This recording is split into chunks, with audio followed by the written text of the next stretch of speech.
Yeah, I guess firstly, mate, full bill of health again, a fit squad. Yep. I mean, touch wood. You don't often see that.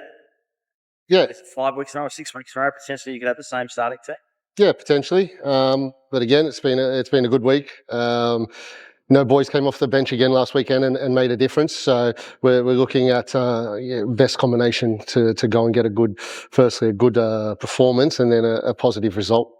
Like, I mean, given where both teams are, you've won 8 in a row, and the Mariners, I think, unbeaten in 5 and have won 3. Is this potentially shaping as one of the biggest derbies in quite a while? Yeah, it's new to you, but I mean, yeah. Well, look, I think we had a fantastic showing in round one. From our supporters, and I have no doubt they'll make that trip down again on Saturday. And as you say, the Mariners are in good form as well. So look, derbies are exciting. We want as many people there as possible, and we want to put on a good show. But does that?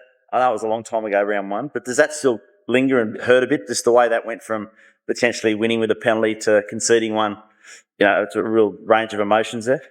Yeah, it was a range of emotions, wasn't it? It was madness in the end. But, of course, obviously we know how much derbies mean and how much derbies mean to the fans. And like I said, they got one over us early on. And, there's been a lot of water under the bridge since then for both teams.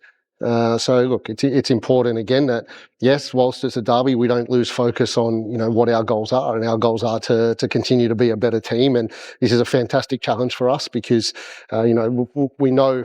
obviously of their qualities as a football team, but as well we know that that at the moment they're very determined and they seem like a galvanised group. So it's going to be a very good test, both mentally and from a footballing perspective. The introduction for a lot of your new players in new tour F3 Derby, was that what you expected, mate? Was it? I know you played derbies around the world and different things, but was it a good insight for your players on what it meant? Yeah, look, definitely.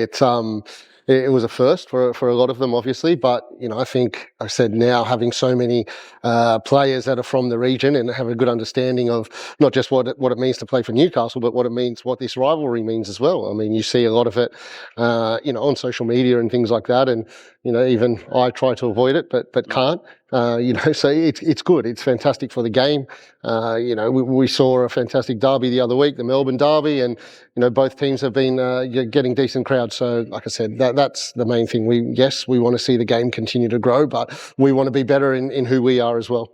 So from that, you probably don't learn anything tactically or because it was so early. But I guess you learned about what it means and the different atmosphere around it. Yeah, absolutely. The players learn, like I said, they've been good all year at learning those lessons, and that lesson's no different. There's ultimately, yes, there's a lot of passion and rivalry committed to the game before you sort of kick a ball. So learning how to manage those moments in those big occasions was a very steep learning curve for a lot of our boys. And like I said, we've had a lot of other experiences since then, football sense, back against the wall sense, emotionally, mentally. So all of those are going to be tested tomorrow. The Mariners totally, the last 5 weeks, obviously you guys are do your homework. Are they playing differently? Are they doing things better now than they were a month ago? Yeah, well, as the season goes on, you see that growth in teams anyway. Obviously, they've got a few new personnel too.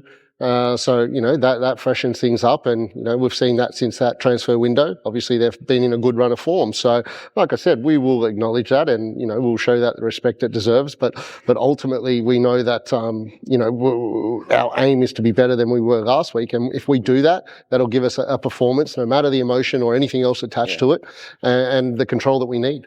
Obviously, 2 signings this week. That gives a lift to the squad. I mean, they were 2 that have emerged from nowhere. Is that the importance of signing them and rewarding them early, if you know what I mean? Yeah, of course. And obviously, Xavier being a local boy, Bertoncello getting his opportunity this year to come back into the A-League, and I thought has done a fantastic job. And we have a number of boys in that boat. So, look, obviously there's conversations happening that need to happen. But, things sort of happen in their own time in our game. And there's a lot of things as well that we can control. There's more that we can't. So we just have to focus on the football. And like I said, I want to put all these boys in the spotlight and give them a platform to be the best versions of themselves, and that brings good problems for us as well. Yeah, I mean the noise is growing. We had Alex Badalado, we've had Your Future, we've had a few others pop up this week. It's important.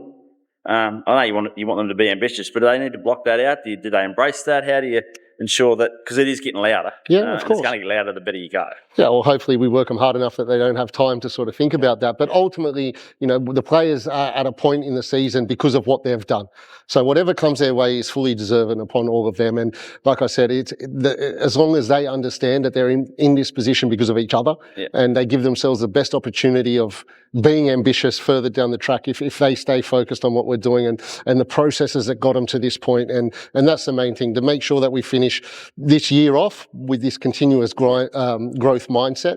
And I think, like I said, I don't see any signs from the players that anything else matters other than tomorrow's game. They're not walking around with tickets on themselves or people saying this about me. Is that, because you don't have any senior players in the group, so is that you guys are really mindful that coaching staff are sure, and there's not that little bit of arrogance, but a bit of hype around it, I suppose? Yeah, and it's something that they have to get used to throughout their career, because there's always going to be, that's our game, there's always going to be speculation, there's always going to be chatter, and this perceived success that we're having at the moment, it's going to bring different challenges for them. So again, like I said, they take these things on board. They've had these learning moments all year. This is just another opportunity for them to grow as footballers, because like I said, these aren't challenges that are isolated to us at the moment. These are things that every team goes through, every player goes through their career, and look, we just do our best to sort of help and keep them focused on what we're doing at the moment.